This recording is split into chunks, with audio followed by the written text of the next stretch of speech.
I'd like to acknowledge that this episode of the Teach New South Wales podcast was recorded at Parramatta Public School on the homelands of the Darug people. I'd like to pay respect to elders past and present and extend that respect to all Aboriginal and Torres Strait Islander peoples listening today. Welcome to the Teach New South Wales podcast, a podcast by teachers for teachers.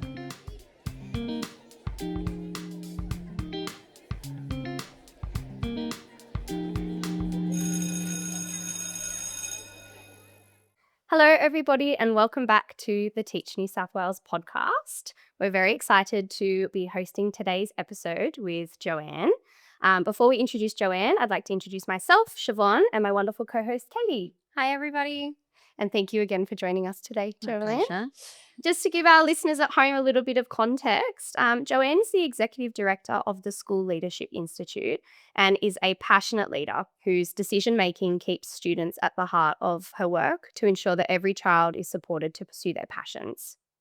Joanne's an advocate for strong leadership at every level, believing in the importance of mentoring, fostering growth, and empowering others. She champions the idea, which I love, that the moment you begin influencing the practice of others, you are a leader. And that will be at the heart of today's episode. So again, welcome to the couch, Thank Joanne. you for having me. It's a pleasure. No worries. Thank you so much for coming. We are going to start with a few icebreaker questions today. So first off, what would be your go-to karaoke song and why? Well, there would be a few, but in order to get the room moving, I think I'd go with "Oops, I Did It Again" by Britney Spears. I believe in the value of learning from one's mistakes, and Good I've one. made many. Absolutely, and it definitely gets the crowd going too, doesn't it? Yes, Next, so who would play you in a film and why? I've got lots of favourite female actors, but I'd go with Meryl Streep. Yeah. I've loved watching her career over the years. I think she's passionate, she's authentic, she doesn't chase the limelight, she just gets on with it, makes a difference, and I love her films. She's an absolute standout, that's for sure. And then lastly for you, Joanne, what are the 3 emojis that you think describe you the best? Well, I'd go with the full-on laughing emoji because I believe in laughing at myself. It's really important to do that, and and I think it makes me funny to my brothers who don't share that same vibe when I send the laugh emoji. We're a lot older now, as you can imagine. The halo, Yep. because, I can sometimes have a habit of making up excuses that seem real, but they're not really valid. So I think the halo effect just gets me off the hook. very And then, of nice. course, I'm very loving and friendly, and so I always send a heart emoji, the double pink one. Beautiful. Oh, The yes, double I know pink, the yeah, one. we need to I clarify know the one. colour. I know the one. And I've actually heard you speak before at a conference, and I know you're a big reader. So Yes. this isn't on our icebreaker list, but I want to know what you're reading at the moment. Oh gosh, I've got a few books on the boil. Mm. I keep coming back to The Book of Hope by Jane Goodall because that's inspiring. That sense of when you follow your moral purpose, that's important. But actually enacting your moral purpose enables people to feel full of hope. When you have hope, you actually get on and do things. I also love the book by Adam Grant called Think Again. I'm reading that at the moment, and another one called Blind Spotting by Kirsten Ferguson. So that none of them are light reads. I did read the John Grisham book in the holidays in a day. That was just Wow. trashy but fabulous. Really. Yeah. Murder mysteries, that kind of thing. And you're also a writer. Well, I love writing. Yeah. Not novels, but Yeah. writing for the School Leadership Institute. And yes, it's true. You're a good researcher. Thank you. I'm doing just contributing to a book on middle leadership development that the School Leadership Institute will be represented in with our partners with the University of Newcastle and University of Wollongong. I don't know if you know this, but we have approximately 13,000 middle leaders Wow. in our system. Yes. So really important people that do fantastic work. So I'm contributing to a chapter on a book about middle leadership and our middle leadership development program. Well, we want to start off by getting to know a little bit more about you for our viewers. And I would really like to start with talking through your teaching and leadership journey, because obviously you don't just become a leader overnight, and the journey starts, I think, from the very moment that you select teaching as your profession, and your journey inside the school gate. So I just hope that you could run us through a little bit about what it was like to you to move from classroom teacher to principal, now to executive director. I'm sure we could be here all day, and it's only question number one, but please tell us a little bit about your journey into teaching. Well, like I think will be the case for you too, and anyone else listening to this, I never went into teaching to be a leader. I went into teaching because I just loved teaching. I always wanted to be a teacher. And I fell in love with teaching from the first moment in that classroom. Even though there were days that were challenging, teaching was just a profession that I adored, and I was probably pretty good at it. I found myself being able to invoke in most of the students, not all of them, and not all of the time, a passion for history in the same way that I enjoy history. And I think what was really important for any teacher in their early career is to have somebody that is their champion. And so I was very fortunate to have a head teacher who saw in me my capacity to teach well and to make a difference. That was Larissa Treskin, who still works for the department even now, in retirement, but not really retired. And she encouraged me. So mentoring was really important for me. And so that enabled me to continue to be better than what I thought I could be and to strive to be the best that I could be. And I left the classroom for a couple of years and worked at what was known as the Board of Studies as a senior assessment officer. It was good to get out of the classroom for those 2 years and set up a statewide assessment system, but then I knew I needed to come back. So I came back as a head teacher.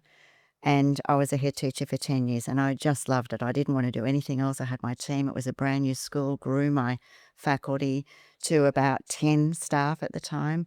And then after 10 years, I just thought, well, it's probably time. I felt that it was getting a bit easy and I needed a new challenge. So it was, why don't you apply to be a deputy principal? So that's when I became a deputy principal at Engadine High School. And then I only did that for a short time, probably about 3.5 years. And the principal at the time was retiring. And he came down to my office, and I'll never forget this day. He came down to my office and he said, as you know, I'm retiring and you need to apply for the job. And I remember saying to him, don't be ridiculous. I haven't been a deputy principal for long enough. I could not possibly do your job. And he said, of course you can. And of course, I phoned my friends. Judy King was my mentor as well. Larissa and Judy, my lifelong mentors. We've been together for 40 years. Wow. And they're still in my life now. And they said, of course you should. And so I applied, and next thing you know, I was a principal. And I remained a principal for nearly 15 years, about 13 years at Engadine High, and then nearly 2 years as a college principal. So that was my journey in school leadership. Yeah. I really love what you're saying about the role of mentors, because I think they're so pivotal at all stages of your career, aren't they? In the classroom when you first start, and then your journey into leadership as well. So for those who may not know, can you tell us a little bit about what is the School Leadership Institute and your work in that space? Sure. The School Leadership Institute was set up in 2018 when Mirat Dizdar approached me and said, would I consider leaving principalship, which I never thought I would. I loved being a principal. For all of your listeners, never be afraid of being a principal. It was something that I just loved, being able to own that space and shape the lives of young people and the teachers who impact on them. Can I add a little tidbit in that for our viewers? You were the principal at my school, so I was fortunate to be a student under your leadership, and I probably would never notice it at the time, as a student wouldn't, but looking back on the way that you shaped the culture at that school and what it is today, it's a school ground in social justice and kindness and giving back to others, and it's a real community at that school in southern Sydney. And so I feel really lucky that I got to experience that, and we probably have had a full circle moment from there, absolutely. But I suppose, I can attest to the power of your incredible leadership, and it's no wonder that Murad approached you and said, hey, let's start something here with the School Leadership Institute, which we might refer to throughout the episode as the SLI, The SLI. just for the viewers at home. But yes, please do go Oh, on. thank you. And I do recall you being that very active, enthusiastic student, and the drama that came out in you. And here it is on show today. It was fantastic. So yeah, it's a joyous role. It is a joyous role. So to set up the institute from scratch in 2018, there was me and my assistant. And then in 2019, I was joined by my colleague, Karen Marrigar. And so there was 3 of us for the first 2 years. And the remit at the time was we lose approximately 200 principals a year to retirement, resignation, whatever the reasons are at the time. So Murad said, start with an aspiring principals leadership program. So we started with that, launched that in 2018. It's now called the Senior Leaders Aspiring Principals Leadership Program, because not everybody wants to be a principal, but you still want to continue to be a really effective learner and leader. And now, what are we, in my 9th year, we have a full spectrum of programs and resources. And what that acknowledges is that leadership, as you pointed out at the start, begins, I think, the moment you decide to be a teacher. That there are 4 core principles that shape the work that we do. Moral purpose. You come into teaching because you want to make a difference. You soon work out what that difference is as, you work with others. The commitment to action of that moral purpose, your goals, the way you are attending to those goals and enact those goals. The relational trust required to work with others, because teaching is a relational vocation. You need to work with others. You need to be able to work with students and their communities, their parents, and then educational expertise. They're the 4 core principles that shape all of us in leadership in New South Wales education. And so the Institute, now in its 9th year, caters for every teacher and every leader in our system. It's incredible. I would love to hear, you just touched on these 4 core principles. As someone listening at home, how could I access a piece of literature or material to find out more about these 4 core principles of leadership? We have been working tirelessly to develop what we believe to be a world first, a leadership learning resource. We've already got the resources available, but they're positioned around, more senior leaders, deputy principals and principals, and directors. But we recognise that your leadership learning can be at different phases and not always correlating with your position.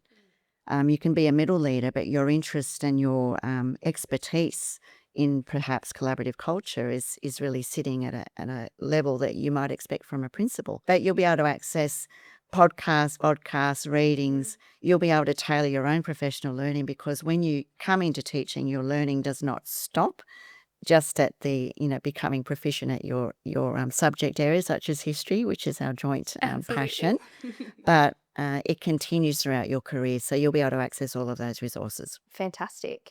And for many people, you're kind of talking about a lot of the time those 4 core principles come out in you, even, when you're first beginning your career. Yeah. And then even for yourself, you've identified the moment that, perhaps it was time for you to start applying to become a principal. But what I'm hearing is you did feel a little bit of imposter syndrome, oh, well, I've only been a deputy principal for 3 years, or, perhaps certainly happened to me as an early career teacher.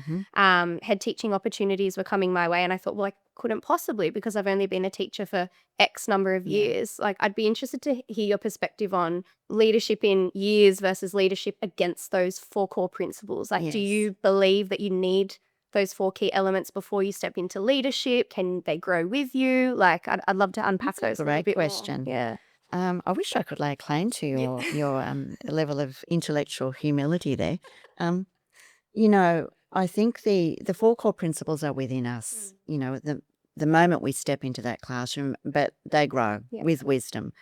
You're right about the imposter syndrome. We all suffer from imposter syndrome at different points in our career. In the literature, we use the term teacher leadership. Now, it's not a formal position, but the literature accepts that it is an important role within our schools, where we acknowledge that even you don't have to be in a formal leadership role to influence the learning of others. in your own classroom and in the classroom next door. So expertise doesn't necessarily equal experience, but it can. And imposter syndrome is in the literature also. And there's a couple of schools of thought about this. Amy Cuddy talks about imposter syndrome, and she basically says, you know what, you've just got to own it. Nobody really cares. You've been given the job, get on and do the job. But practice certain things like your position, the way you sit. She has certain exercises that you might practice in front of the mirror, for example, before you go into an interview. Breathing is really critical. But then there's another school of thought from Adam Grant, and they intersect. They're not opposing, but he says recognize when you've got imposter syndrome. That sense of a lack of self-belief, but the uncertainty to recognize that you are feeling that way, and therefore the recognition that we continue to grow. And he says embrace it and use it as an opportunity to actually seek more information, seek more experience, go to your mentors, do more reading, whatever it takes to actually feel more confident. And he says when you do that, you're in a space of confident humility or intellectual honesty where you continue to grow all the time. So he says imposter syndrome is actually a driver for growth. I like that version. Yeah, absolutely. Absolutely. For me personally, I felt that a lot of the time, and upon reflection, it's because I truly care and I want to do a good job. Yes. And so I think that would be really common for a lot of Yes. our listeners, particularly those in their early career or middle years of leadership, as you kind of are trying to find your professional identity. Yes, and you're right. The moral purpose is foundational to that. If you don't care, if you don't have a fundamental idea of what drives you to make that difference to students, even and get through some of those challenging days, doesn't matter how much extra growth reading you do. If you're not driven by a fundamental moral purpose, it's not really going to have that impact. The moral purpose is so critical to who you are as a teacher. Researchers like Michael Fullan says that you don't have to look too far from a strong democracy to find that at the heart of it is a really strong public education system. And at the heart of a strong public education system is a lot of teachers and leaders who believe in public education and the difference they're seeking to make for every child. So your moral purpose is a critical driver. So, Joanne, for our pre-service and early career teachers who might be listening, at what point do you think they'd start thinking about, their teaching as leadership in itself? Well, when I think back, I mean, it's a long time now. When I think about my first class, I just wanted to be really good at teaching. As a history teacher, as you can imagine, I remember teaching the Russian Revolution and literally being, 10 steps ahead of the revolution occurring. To teach that well to year 12. Yeah. So I remember my focus very much being on just doing that job really well. And I think you have to continue to strengthen your educational expertise, your understanding of the students in your charge. Coming into every classroom with that really positive intent is critical. I think the notion of leadership comes with confidence that you are doing that well. But in fact, I think if I had my time again, I would have been a lot more. I would have searched more opportunities to collaborate with people who were more expert than me. I think the nature of teaching is we're so busy. We go from one period to another. And as a history teacher, you can go from ancient Egypt to the Russian Revolution back to World War II, in a day. 12, Yeah, the whole thing. And but when you're collaborating with your colleagues and seeking feedback and team teaching, the growth is there, and therefore your leadership is there because you are influencing each other's practice. So that is leadership as well, and we call that teacher leadership, as I mentioned before. Well, Katie and I have been very fortunate, and being in the Teach New South Wales team, we get to travel a lot around New South Wales. So it's not just looking at schools in metropolitan Sydney, which enrollments of over 2,000 and growing, but small schools in, rural New South Wales and community schools where there are only 30 students from K to 12. And we talk about collaboration there. And I can imagine that, what might be good for myself in a metropolitan school in accessing that collaborative nature and experience versus somebody who is Yeah. in that single, or two-person school would look so completely different. So my question to you is, what sort of access points are there for teachers like that in those unique settings? That's another great question. I too have travelled a lot in Yeah. regional, rural and remote as part of this role, and I've met many middle leaders, and not just middle leaders in formal positions, but a lot of the participants in our program are people who may be aspiring or they're acting in the role, and they ask me similar questions. So um, there's a great deal of value in attending programs when they're available. So when we come out, we love it when they come together, and we provide a lot of access throughout the day for them to connect with each other. And when I look at the evaluation of those days, one of the key things that comes up is connection and networking. And that has led to opportunities for them to continue the networking. We don't ever just go once, we go back to the same place at least 4 times. So we're connecting with them and we're encouraging the connection with each other. We also know that they can connect online. So I've been working with some teachers and leaders where they share a book club, for example. Nice. And then once a term they come together, they've read a particular book on educational pedagogy, and I come along and we basically chew the fat on what they've learnt from the book and connect with each other. But the other thing that comes through very clearly in the regional, rural and remote space is that they're also connecting with their community, probably more than we do in metropolitan Absolutely. settings.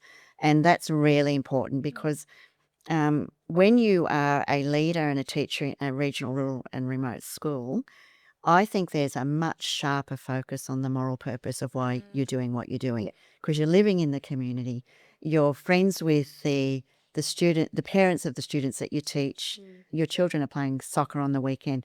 There's a much sharper focus on what you need to do. In fact, there's a bit of pressure there too, because as a leader in those schools, you are working with those teachers in those settings to grow them. And I think there's an important recognition that they need to understand as a teacher. If you're a new teacher coming into these rural and remote schools, you need to seek feedback. And you need to accept that feedback in the spirit of growth for you and for the impact that you want to have in that broader school community. I know it, but at a higher level, because where I was the principal at Engadine High School, I grew up in Engadine.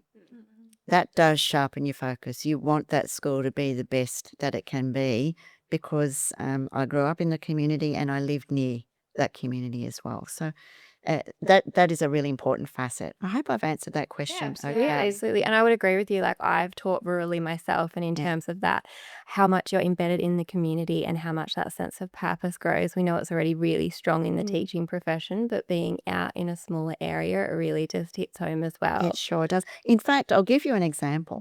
In the last community that I went to, a newly appointed teacher got a fishbowl and she put it on a desk and she said, "Give me all the feedback that I need to have in order to thrive in this school community." So she said at first it started off, and she had little notes and a pen. Great idea. It was a great idea. Yeah. It started off with best coffee in town. Yep. You know, they talk Always. best restaurant, Yep. best pizza, that kind of thing. Hairdresser. All very important one. things. All Yeah. of these, hairdressers is critical. Good. So that the feedback was invitational, and it was, helping for her to settle in. One example was, make sure you go to the soccer matches on the weekend, even if you're not playing soccer, because you can then on the Monday come back into school and say, "Hey, Johnny, saw you score that fabulous goal on the weekend. It was gold." She said that way, the community sees you're making the effort and you're connecting. She said, though, that over time the feedback became around her practice. I noticed the way you're leading our meetings. I think you could have an agenda, for example. It might be on feedback around certain teaching ideas that work particularly well with particular students. And she said that was fantastic. But she said what I knew was that whilst it was good to seek feedback, I needed to acknowledge it, because feedback is a gift, takes courage.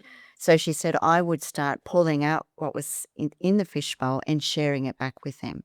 someone said that I could do, chair these meetings more effectively.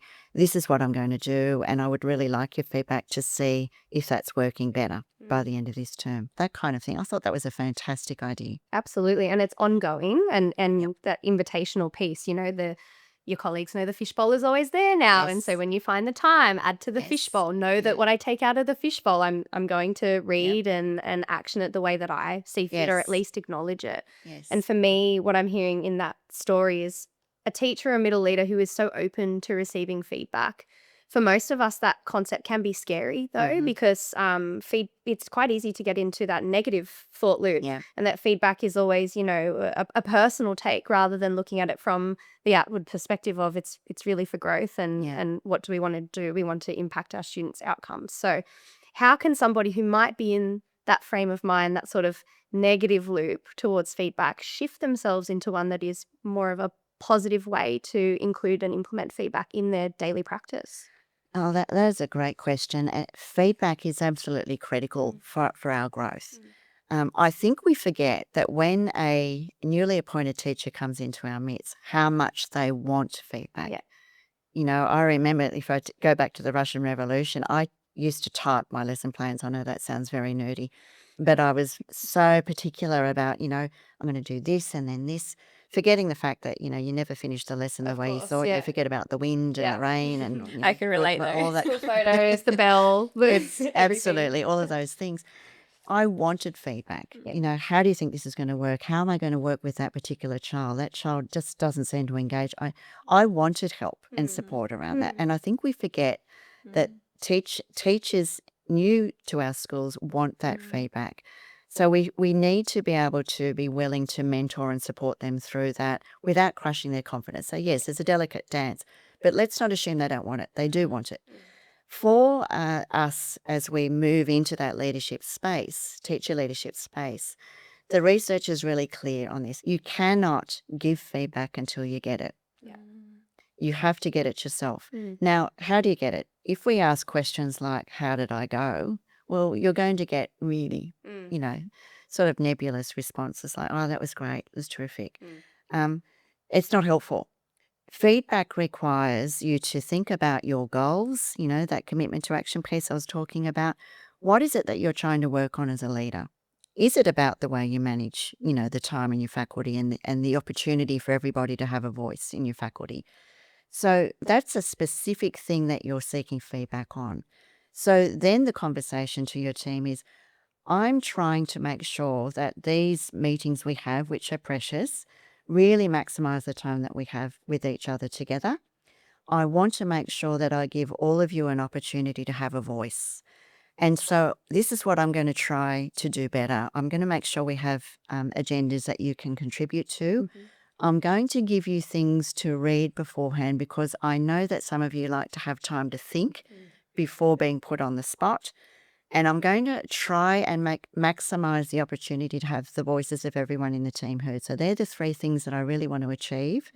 I want you to give me feedback on how it's working for you by the end of this term.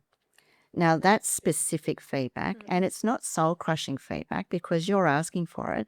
So, yes, it takes courage to do that, but what you're asking for feedback on is a specific part of your leadership.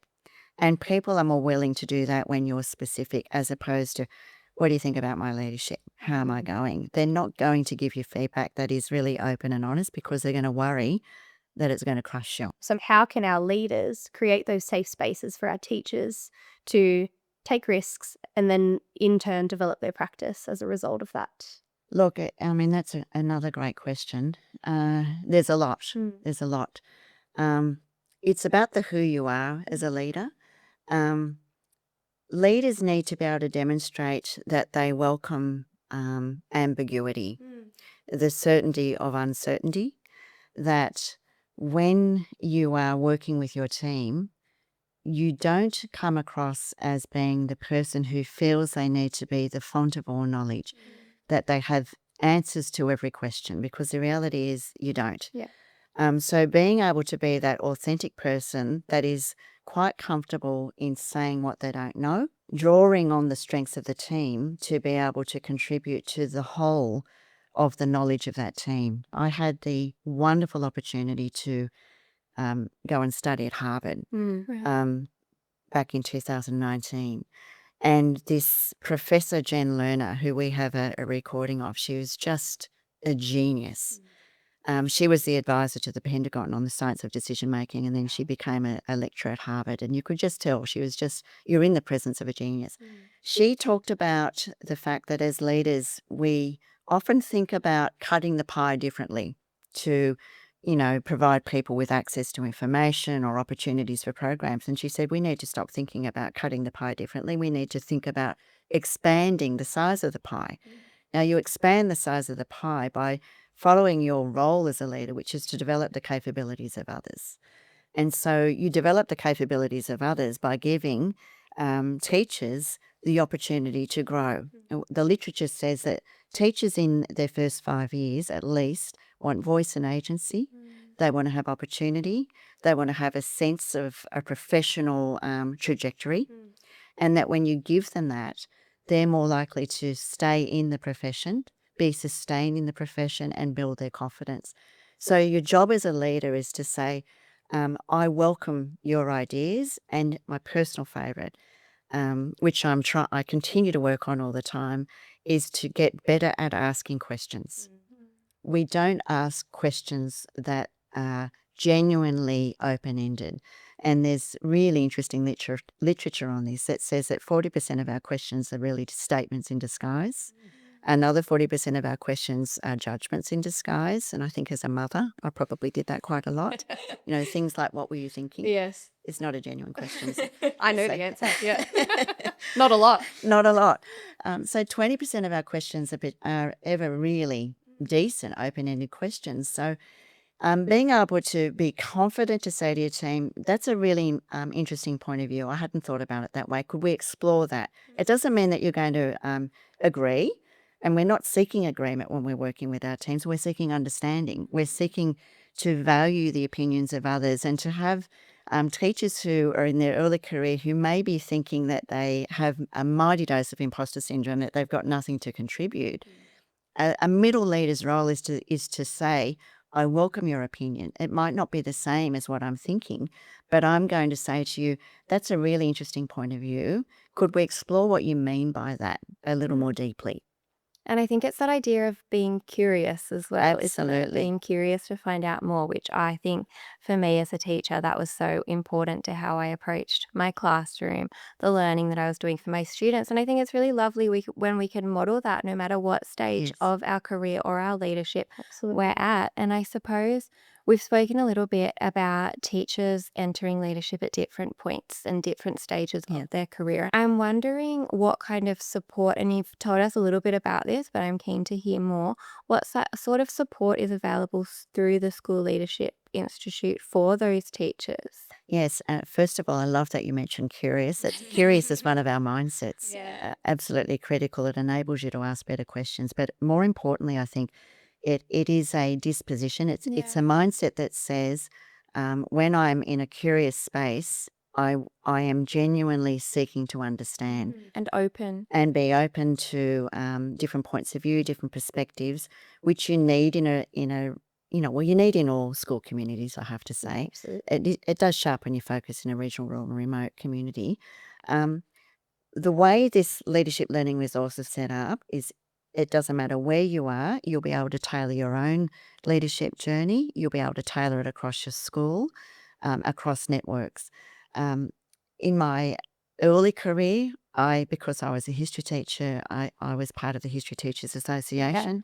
Join your associations. I met so many wonderful colleagues where we swap ideas, teaching ideas. I went on to become one of the editors of the journal, actually, with Larissa and Judy. There's a range of resources that teachers can access. The LECI team, which stands for Leading Effective Curriculum Implementation, they've got a wealth of resources that you can access online. Your associations, as I mentioned, the School Leadership Institute website, talking to colleagues, share resources, but go beyond sharing and plan lessons. Collaboration is not about sharing and coordination. It actually has an interdependent relationship. And when you're genuinely collaborating with others, what you're doing is you are learning from each other. And there's the growth, which is another one of our mindsets as well. Absolutely. Well, can we talk about the joy of teaching? Just kind of circle it back. I think one thing I was just having a thought about there was the beauty of public education is we have this incredible school leadership institute set up specifically for our teachers who choose a career in public education to give back. And I just think that is one incredible thing about our system. System aside, teaching as a career and in one of ground in joy and purpose. I do wonder, reflecting on your own career, you've had all these magical moments, highs, lows, everything in between. I'm certain of it. Do you have a key moment that kind of stands out to you in your career that reminds you of why you chose teaching in the first place? Goodness me. 40 years worth. Hard to pick just one, I know. Oh, look, there were many. I know this sounds bizarre, but I loved when I would mark students' work and you could see they got it.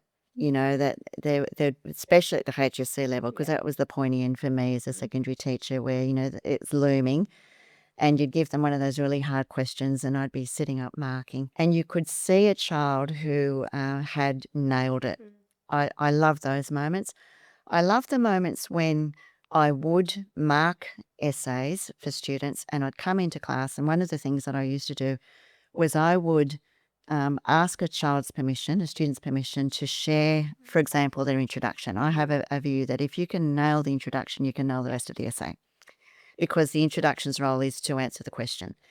And so we would share introductions, and I started this practice, and I know some students were a little bit hesitant about, having their introduction publicly placed on what was the overhead projector at the time, but they started asking for me to pick them. And so when you've got that moment, you've got a culture in your classroom where students trust you to share with each other their learning and growth and failing, but noting that failing is learning until you get it right, which is, one of the sayings that I raise my own children on, that failing is learning till you get it right. I think opening up yourself and being vulnerable to your class, even you were speaking about, showing their introductions on the overhead projector. That was a staple in my classroom. Yes. And I ended up coming up with something called Toot, Loot and Boot. And so everybody wanted to be a part of Toot, Loot and Boot. And so to begin that process, I wrote my own introduction for King Richard III and Looking for Richard, looking at a textual conversation between the two. Right. And I set it up and I said, okay, so a toot is we want to say like, yes, this is really good. I acknowledge that it's great. Loot is that's so good that I would actually take that and use my own rendition in my own essay, not plagiarism, but inspiration. All great artists steal, they say. Yes, absolutely. And boot is I wouldn't do it again. And so I'd put in something that was just a bit average, right, for them to identify, miss, that's not your best work, and I wouldn't use that in my own. And so it turned out every Friday we would do Toot, Loot and Boot for introductions or paragraphs or conclusions or something. And that's actually a practice that remains at the school that I was at today. I love that idea. Yeah, that is brilliant. Yeah, Toot, Loot and Boot. Everyone should steal that idea. It was a good one. But it just reminds you about, that I found that when I open myself up to, criticism, although I set it up a little bit in that way to say, let's roast the kids who say, let's roast my work first, and they become more comfortable with each other, is such a genuine practice. And it is that authenticity piece coming through. And then that is the beauty and the joy of teaching. Absolutely. That is the profession. Sometimes you just have to put the rest of the stuff aside and see that this is my core business. My core business are these students, their lives and their learning. And I think that will stay with you forever. And until you are a teacher, until you become a teacher and you stand in front of that classroom or sit in that desk or talk to those children that you just don't really know. And so I'm so proud because it's like, you should encourage the joy in teaching for everybody that's involved. Because it is a joy, and there's a quirkiness about it. And when you teach history, you've got to have a bit of quirkiness, because you've got to sort of instill in them that love of history and how the decisions we're making today are informed by the past. We don't always learn from the past, but they are informed by the past.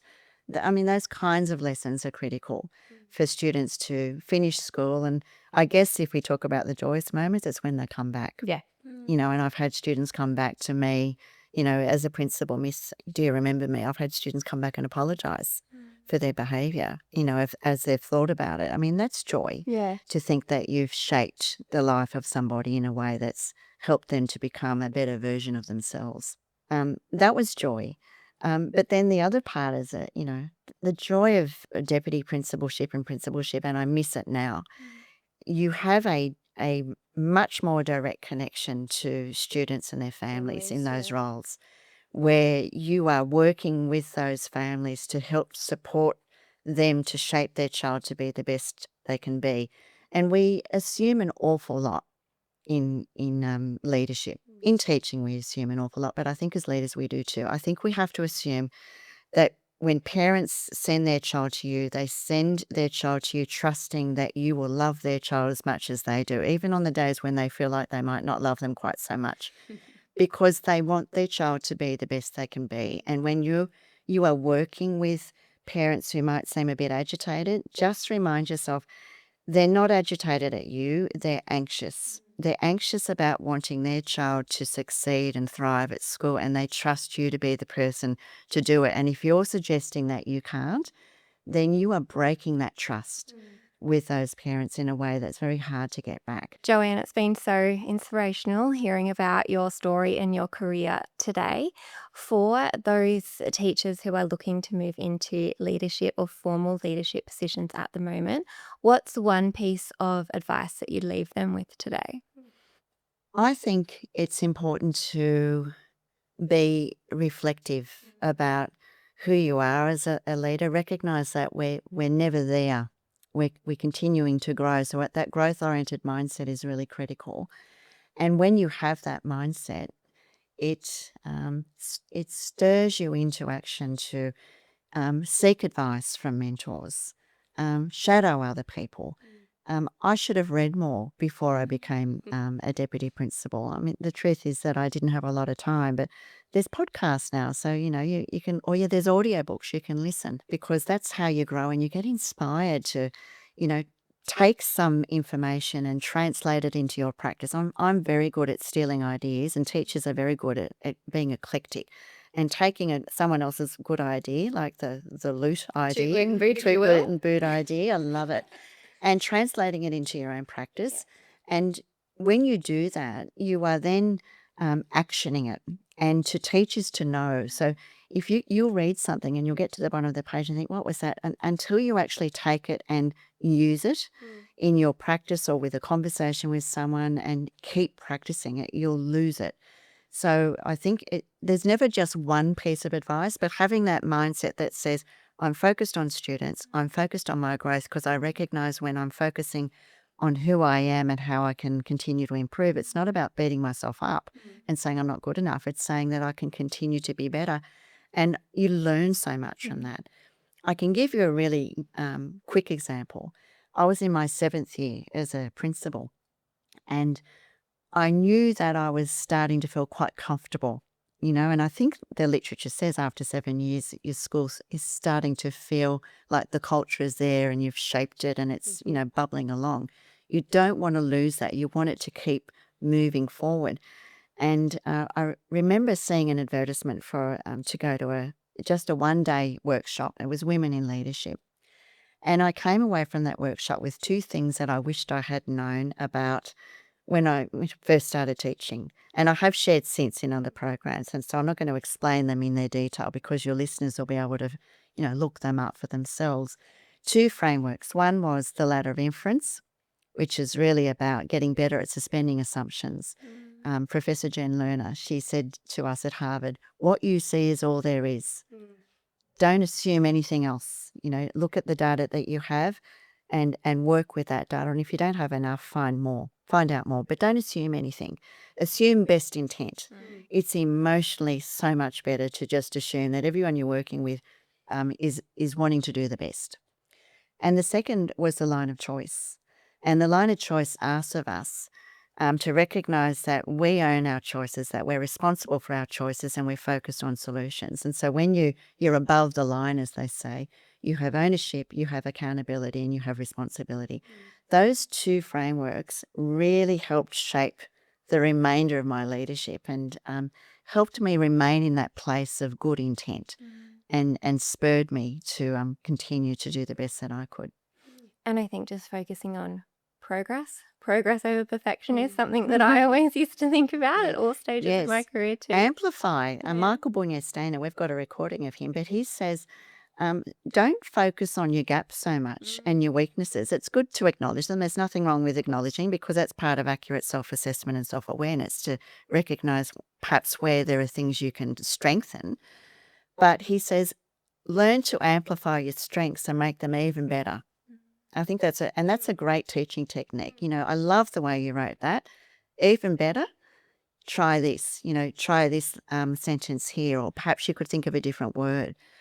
I think that's a really powerful way to recognise the impact that we have on the students, let alone the staff around us. Absolutely. It's been incredible to hear, how those pieces of advice or wisdom that you've taken across your time from both your mentors and effective leaders and your study at Harvard, how that's all sort of culminated in what is the School Leadership Institute. And I think you should be incredibly proud of the product that you've created, because it's giving back to our future generation of leaders. Thank you for having me here, and Absolutely. to be able to support the leadership learning of so many teachers in our system. Absolutely. Thank you again for joining us on this episode of the Teach New South Wales podcast. We are certain that you've learned a lot about what makes a great leader. We know that there's no one formula, but it's a beautiful melting pot of different experiences and journeys that can bring you to a place where you're giving back to the students and the communities that we serve in New South Wales public education. So thank you again to Joanne for joining us on this episode of the Teach New South Wales podcast.